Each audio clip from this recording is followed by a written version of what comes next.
What's going on, guys? Unknown Player here, and today we've got an absolute ton of stuff to talk about. Probably one of the biggest leaks Destiny 2 has ever seen, coming from the game files.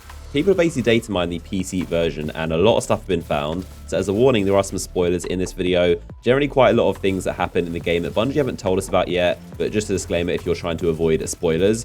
We've got some info about an alliance with the Fallen. Trials of the Nine has been confirmed, the Traveler, the Tower, Master Hall, and even the Raid 2, so a lot of leaks to cover.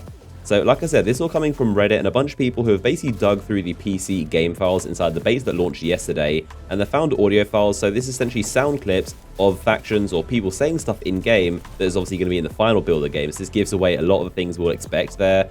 So this first post is coming from someone called Halo is Dead. Now what they're saying is an alliance with the Fallen is brought up, specifically during a conversation about how to flush the Hive out of Titan. So, as we know, Titan is definitely the most mysterious location we've seen. We haven't seen much of it, or the Hive for that matter, but we know under the surface, underneath the water, there are a bunch of caves which are basically filled with the Hive, and that is where they're kind of setting up their base. And there's also a male character saying, hear me out, what if Oryx isn't dead? So this is a guy in the game, an NPC, who is trying to convince you, or the Guardians, that Oryx is still alive, and this is what he's saying. And this does match up perfectly with what was seen inside the game, because Oryx's dead body at the end of the raid does actually float off towards Saturn, which of course Titan is a moon of Saturn, so it's very possible that Oryx's body could have drifted and floated off and landed on Titan, where of course the Hive are. So maybe the Hive are kind of gathering around Oryx's dead body, or maybe he's still alive there, but this guy is definitely trying to convince you that Oryx is still alive, and this is a guy inside the game.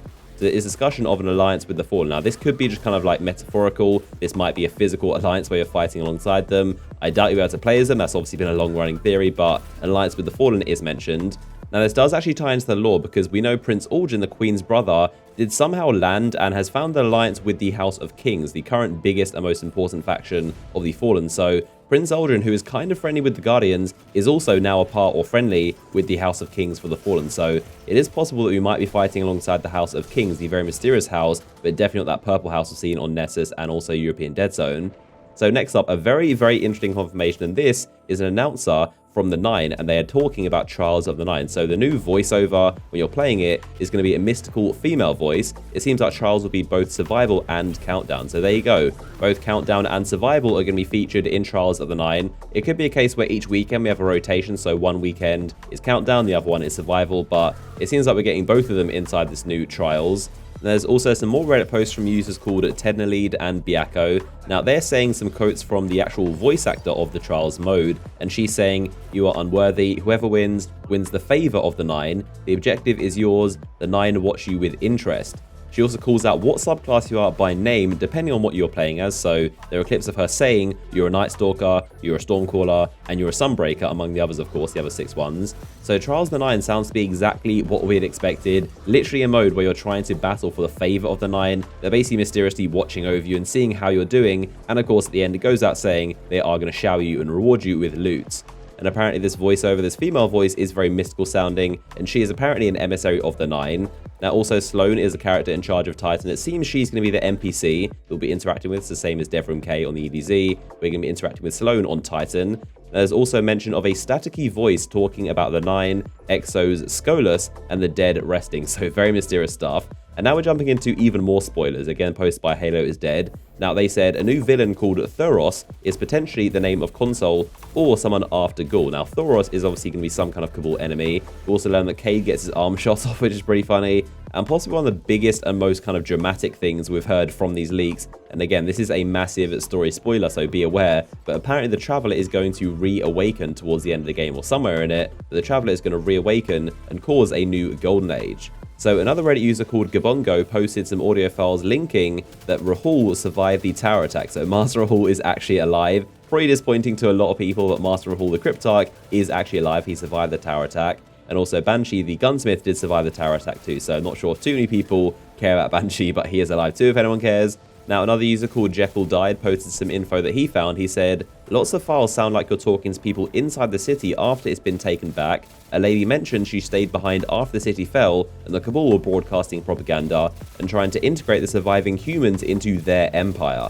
So it does seem like the tower is going to be surviving and you might go back there towards the end of the game. I doubt it will be a social space. It's possible, but it does very much seem like you will be going back there, at least to the tower, and revisiting towards the end of the game, kind of cleaning up the rubble and seeing what's left and who the survivors are.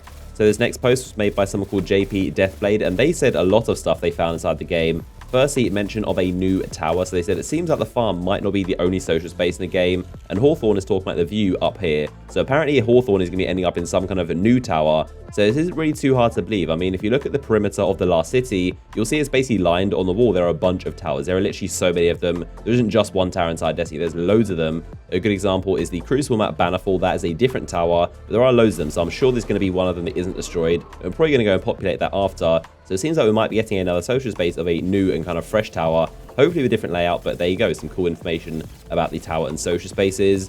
So he did find some other things that other users found as well, so again kind of confirms their stories, but K6 is going to be losing his arm. The Traveler does wake up at some point. There's a lot of lines about the sub-basement and people alluding to it being haunted, so that sounds really weird. There's mentions of all the factions, so New Monarchy, Dead Orbit, and Future Walkout returning in some form, and lots of lines referencing them directly. There's even mention of SRL. Now, Marcus Wren's name is brought up a few times. There are people saying that he is close with Tess Everest, and some audio asking if SRL will return, other audio of him watching SRL races on TV. So SRL is being mentioned. I would expect it to come back probably this Christmas as a kind of event, but not really too surprising. Now, the raid, this is quite a big spoiler, but this is some pretty interesting information that kind of confirms a lot of the crazy theories that have come out recently. But there is a character inside Destiny 2 that is saying to you, they're saying you flew right to the sun to stop the Cabal. Is this true? So this character is saying to you, is it true that you flew into the sun to stop the Cabal? And this is in reference to the raid. So sounds like we are going to be going towards some kind of sun to fight the Cabal or the Leviathan, but definitely some interesting info about flying to the sun.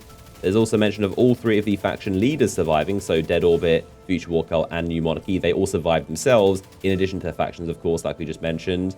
And I'll save the biggest spoiler for last, but this is a pretty big one again if you don't know anything about the story. But also inside these game files, people are saying that Ghoul does die. So that's right, you are killing Ghoul. There has been a lot of speculation as to if Ghoul is going to be the story boss or the raid boss, or maybe if you don't kill him at all, maybe he survives and you kill him later on, like months down the line, or maybe in a DLC. But Ghoul is going to be dying. It may not be a surprise to some people, not really a surprise to me, but a lot of people didn't think Ghoul would be dying and they thought he might survive somehow, but Ghoul is going to be dying somehow one way or another.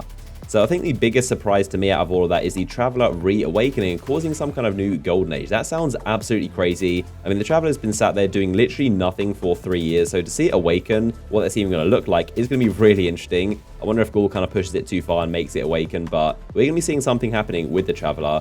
So do let me know down below in the comment section which of the things I've mentioned are you most excited for, and of course leave your speculations down there in the comment section. There's a lot of stuff. It's very hard to know exactly what it means. So with the Fallen being alliances, do you think we're going to be fighting alongside them? Do you think it's just metaphorical? Do you think we won't be? But of course, if you enjoyed the video, a like rating would be much appreciated as always. If you want to watch a really good video I made yesterday about new loot changes and also endgame auras that have been found inside the PC beta, then click the image on screen right now, and I'll see you guys in the next one.